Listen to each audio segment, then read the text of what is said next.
Hi, I'm Dave Rossum. I'm co-founder with my friend Marco Alpert of Rossum Electro-Music.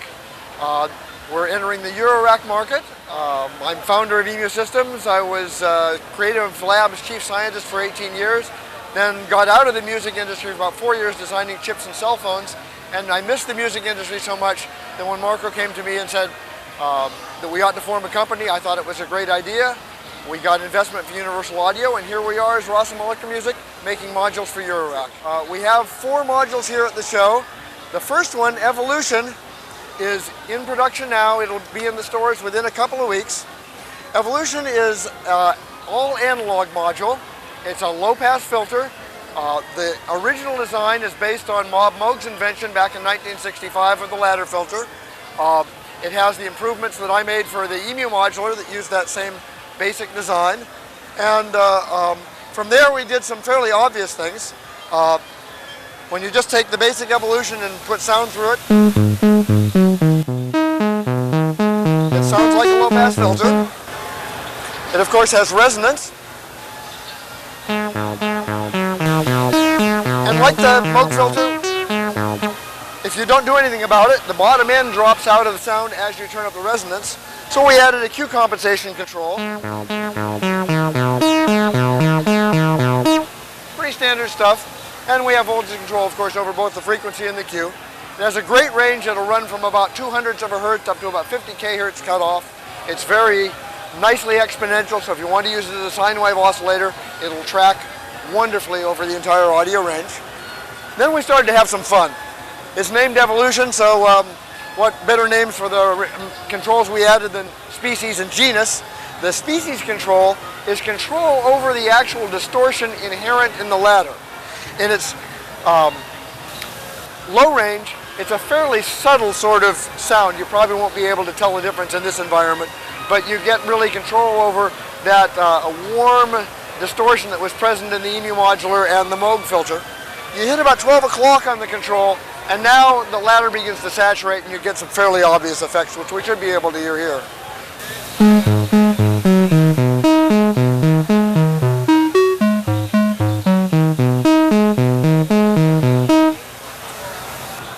The genus control is probably the most fun of all. The classic ladder filters are 4-pole filters, 24 dB per octave, but we decided let's try and control that a little bit. So we allow control of the number of poles from 3 poles, 18 dB per octave, up to 6 poles, which is going to be 36 dBs per octave. When we're just listening to the standard low-pass filter sound, once again, it's a fairly subtle change. A little brighter at 3 poles, a little darker at 6 poles. But the fun of a ladder filter is that the resonance, which is performed by feedback around the entire ladder, depends on the phase shift, which of course depends on the poles. So as we turn up the resonance, the frequency of that resonance is going to dance around. Now each number of poles is a separate number, so you'll hear that the circuit kind of wants to be in one state or the other, but it is a truly continuous voltage control. So let's hear what that sounds like. You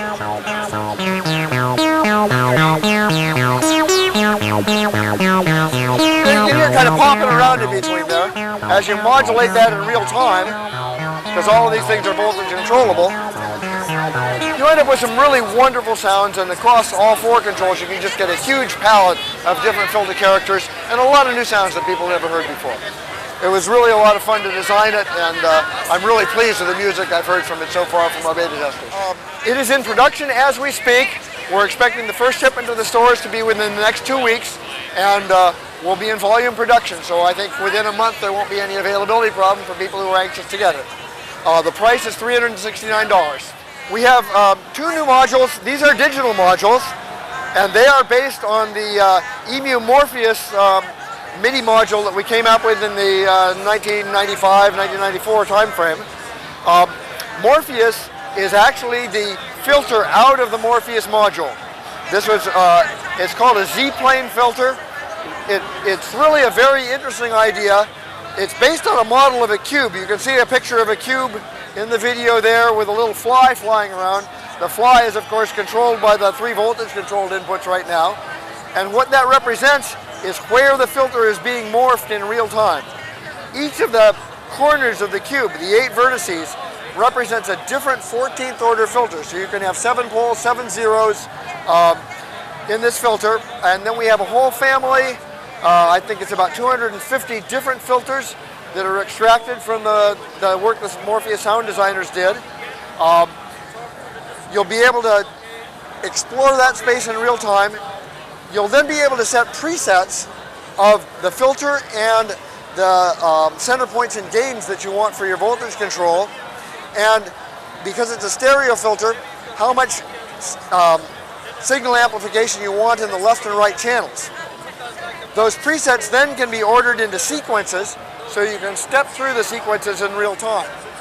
And at this point, I'm hoping to be able to add an additional parameter. It just got suggested at the show. It's one of the things trade shows are great for, which is in each filter to have a programmable time. So if you switch from one filter to the next, it will morph from one cube to the next cube over some period of time, which I think would be very, very useful in real time, in real time performances and things like that. So hopefully I'll be able to squeeze that into the code. The other module, it's called Control Forge. Those of you who remember the Morpheus will know it from Function Generator back then. I think Control Forge is a rather more elegant name for it. It is basically an 8-segment control voltage generator. Each segment has a great deal of programmability to it. As we're looking at it right now, it's a very simple LFO. It's just oscillating between the first 2 segments. And we can see the output voltage is varying by this little cursor up here for a zigzag positive down to a zigzag negative. That zigzag is one of the curves that you can choose for each of these segments. Again, we can see on the screen here, we go all the way from exponential and circle type curves to some multi-segments, little zigzag stuff. We start getting bouncing back and forth and then go into randomness and ultimately into chaos if you want. In addition to the shape, you also have the speed being able to be both programmed and voltage controlled. And then you have other parameters such as a degree of randomness for each segment, whether it's absolute or relative to the previous segment, and various conditional jumps so that as your music changes, the envelope or LFO can change in character according to the voltages and conditions you apply to the module. In this case, rather than just jumping back between 1 and 2 here, if this knob goes above 3 volts, we escape and now can cycle through all the other segments. When the knob returns, we'll jump back down into just running between segment 1 and 2 again. So there's a huge palette of capability here. The module will ship with a number of very useful presets that our beta testers and developers will create. So you can start with that, but you can program up to about 1,000 different presets in it. And like the Morpheus module, you'll then be able to string those into sequences and control those in real time as well. Finally, our 4th module that we're announcing at the show is called Satellite. It's a smaller version of Control Forge with a littler display and without the programmability. The idea is that put a Control Forge in your system, do your programming. Once you like everything, you can then dump the entire content, all the presets and the sequences, into one of the satellites and have the same functionality with several different envelopes, taking much less front panel space and also costing significantly less.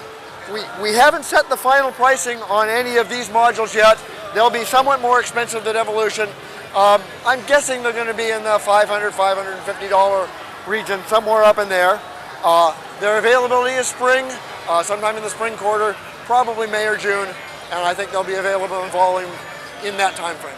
We have our website, RossumElectro.com, a lot of information up there, and there have also been a bunch of other interviews, so who knows what else is out there. And we will be putting up much more information on the website as we get the development further along. Thanks for your time. You're very welcome.